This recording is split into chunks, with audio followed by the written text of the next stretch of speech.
ಸೀನು ಜೊತೆ ಚಾರು ಮದುವೆ ನಿಶ್ಚಯ ಆಗಿತ್ತು. ಆದ್ರೆ ಸೀನು ಈ ಮದುವೆ ಇಷ್ಟ ಇಲ್ಲ ಅಂತ ಬೇರೆ ಹುಡುಗಿನ ಇಷ್ಟ ಪಡ್ತಾ ಇದ್ದೀನಿ ಅಂತ ಹೇಳಿ ಕೊನೆ ಗಳಿಗೆಯಲ್ಲಿ ಹೊರಟೋದ.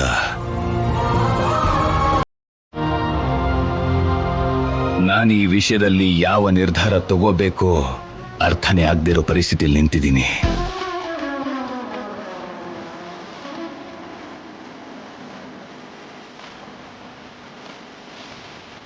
ಈ ಊರಿನ ಭವಿಷ್ಯ ಏನು ಅಂತ ನಮ್ಗೆ ಅರ್ಥ ಆಯ್ತು ರಾಜಾರಾಮ್ ಅವರೇ. ಮದುವೆ ನಿಶ್ಚಯ ಮಾಡಿ ಕ್ಯಾನ್ಸಲ್ ಮಾಡಿದ್ರಿ ಅಂದ್ರೆ ಈ ವಿಷಯ ಸುತ್ತಮುತ್ತಲಿನ ಹಳ್ಳಿಗೂ ಕೂಡ ಗೊತ್ತಾಗುತ್ತೆ.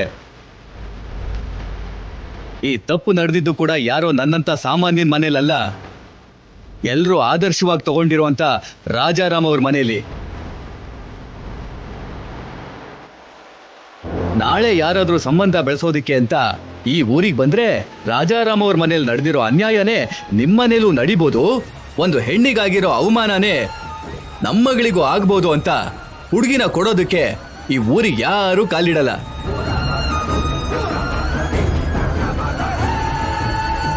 ಇವತ್ತು ಇವ್ರು ಶುರು ಮಾಡಿದ್ದಾರೆ, ನಾಳೆ ಇಡೀ ಊರೇ ಈ ಕೆಲಸ ಮಾಡುತ್ತೆ. ಒಬ್ರನ್ನ ಪ್ರೀತಿಸ್ತಾರೆ, ಇನ್ನೊಬ್ರನ್ನ ಮದುವೆ ಮಾಡ್ಕೋತಾರೆ. ಹೀಗೆ ಬಿಟ್ರೆ ಭವಿಷ್ಯದಲ್ಲಿ ಮದುವೆಗೆ ಬೆಲೆನೇ ಇಲ್ದೇ ಇರೋ ಹಾಗಾಗತ್ತೆ. ವೀರಭದ್ರ, ನಮ್ ಭಾವನವ್ರ ಬಗ್ಗೆ ಏನ್ ಅನ್ಕೊಂಡಿದ್ಯಾ? ನಿನ್ ಯೋಗ್ಯತೆ ತಿಳ್ಕೊಂಡು ಮಾತಾಡು. ಭಾವನವ್ರೆ,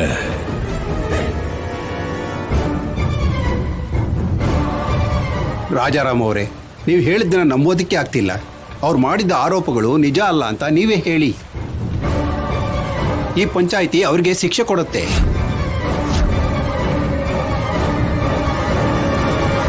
ನಿಜ ತುಂಬಾ ದೊಡ್ಡದು. ಯಾರು ಎಷ್ಟೇ ದೊಡ್ಡವರಾಗಿದ್ರು ನಿಜನ ಸುಳ್ಳಾಗಿ ಬದಲಾಯಿಸೋದಕ್ಕಾಗಲ್ಲ. ನನ್ನ ಮೇಲೆ ಚಲಪತಿಯವರು ಮಾಡಿರೋ ಆರೋಪಗಳಲ್ಲಿ ನಿಜ ಇದೆ.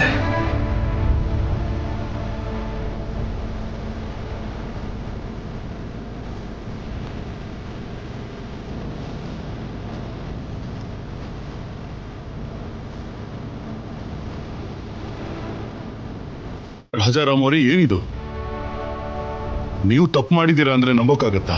ಇಂಥ ಮಾತನ್ನ ನಿಮ್ ಬಾಯಿಂದ ಕೇಳ್ತೀವಿ ಅಂತ ಅನ್ಕೊಂಡಿರ್ಲಿಲ್ಲ. ನೀವು ಮದುವೆನ ಬೇಡ ಅಂತಿದ್ದೀರಾ ಅಂದ್ರೆ ಅದರಲ್ಲಿ ಖಂಡಿತ ಏನೋ ನ್ಯಾಯ ಇರುತ್ತೆ. ಈ ಊರಿಗೆ ಒಳ್ಳೇದಾಗ್ಬೇಕು ಅನ್ಕೊಂಡಿರೋ ನೀವು ನಿಮ್ ಮನೇಲಿ ತಪ್ಪು ನಡೆಯೋದಕ್ ಬಿಡ್ತೀರಾ?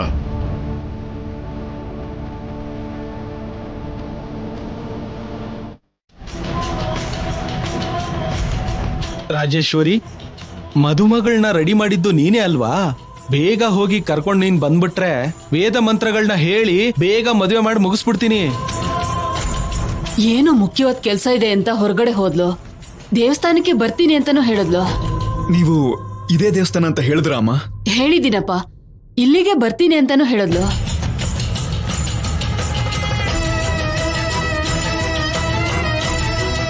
ನಾನು ಆದ್ಯನ್ ಜೊತೆಲೇ ಇದ್ದು ಒಟ್ಟಿಗೆ ಇಬ್ರು ಇಲ್ಲಿಗೆ ಬರ್ಬೇಕಾಗಿತ್ತು.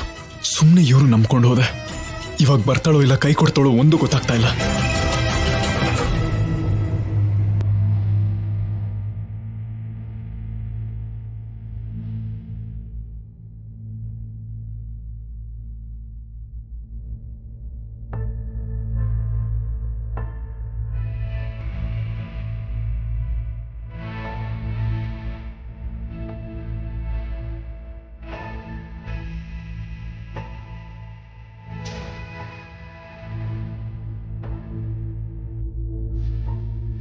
ಎಲ್ಲಿಗೆ ಹೋಗಿದ್ದೆ ಅತ್ಯ?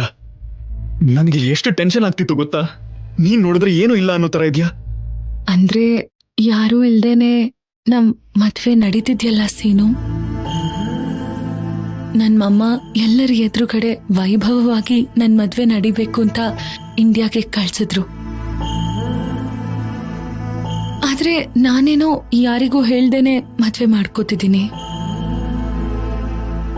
ಅಟ್ಲೀಸ್ಟ್ ನನ್ ಮಮ್ಮ ಫೋಟೋ ಮುಂದೆ ಆದ್ರೂ ನನ್ ಮದ್ವೆ ನಡೆದ್ರೆ ಜೀವನ ಪೂರ್ತಿ ಸಂತೋಷವಾಗಿರ್ತೀನಿ.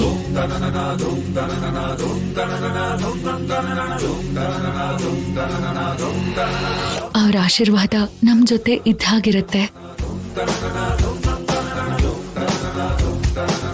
ಸರಿ, ಬಾ ಅತ್ಯ, ನಡಿ.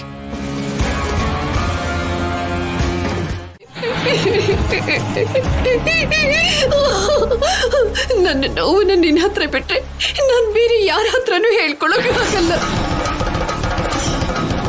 ನಾನು ಕಷ್ಟದಲ್ಲಿರುವಾಗ ನೀನ್ ಯಾವ್ದಾದ್ರೂ ಒಂದು ರೂಪದಲ್ಲಿ ಬಂದು ನನಗೆ ದಾರಿ ತೋರಿಸ್ತಿದ್ದೆ ಪ್ರಭು. ಹಸೆ ಮಣೆ ಮೇಲೆ ನನ್ನ ಮದುವೆ ನಿಂತೋದ ಸಂದರ್ಭದಲ್ಲಿ ನನ್ನ ಜೀವನಕ್ಕೆ ಅನ್ಯಾಯ ಆಗತ್ತೆ, ನಾನು ಮುಳುಗೋದೆ ಅಂತ ಅನ್ಕೊಂಡೆ. ಅವತ್ತು ಕೂಡ ನೀನೇ ಬಂದು ನನ್ನನ್ನು ಕಾಪಾಡದೆ ತಂದೆ. ಅಯ್ಯಯ್ಯೋ, ನನ್ನ ರಾಮನಿಗೆ ಶಿಕ್ಷೆ ಆಗ್ತಾ ಇದ್ರೆ ನನ್ನಿಂದ ಏನು ಮಾಡೋಕ್ಕಾಗ್ತಿಲ್ವಲ್ಲ ಸ್ವಾಮಿ. ನನಗೆ ಜೀವನ ಕೊಟ್ಟಿರೋ ನನ್ನ ದೇವ್ರನ್ನ ಊರಿನ ಮಧ್ಯೆ ಆರೋಪಿಯಾಗಿ ನಿಲ್ಲಿಸ್ಬಿಟ್ಟಿದ್ದೀನಲ್ಲ.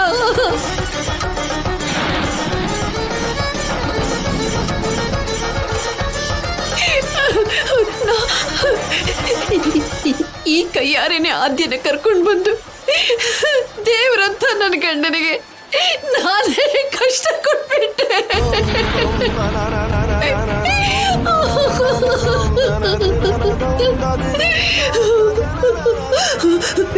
ನನಗೆ ಬುದ್ಧಿ ಬಂದಾಗಿದ್ದಾನು ನಾನು ನಿನ್ನನ್ನೇ ಪೂಜಿಸ್ತಾ ಇದ್ದೀನಿ. ನನ್ನ ಗಂಡ ಆದ್ಯನ ಕರ್ಕೊಂಡು ಬರೋದು ಬೇಡ ಅಂತ ಎಷ್ಟು ಹೇಳಿದ್ರು ನಾನು ಅವ್ರ ಮಾತನ್ನ ಧಿಕ್ಕರಿಸಿ ಅವಳನ್ನ ಇಲ್ಲಿ ಕರ್ಕೊಂಡು ಬಂದ್ಬಿಟ್ಟೆ ತಂದೆ.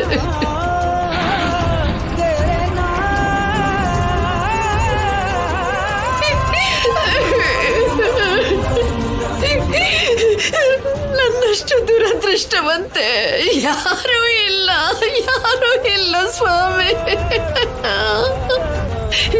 ಅವ್ರನ್ನ ಆ ಸ್ಥಿತಿಲಿ ನನ್ನ ಕೈಲಿ ನೋಡೋಕ್ಕಾಗ್ತಿಲ್ಲ ತಂದೆ.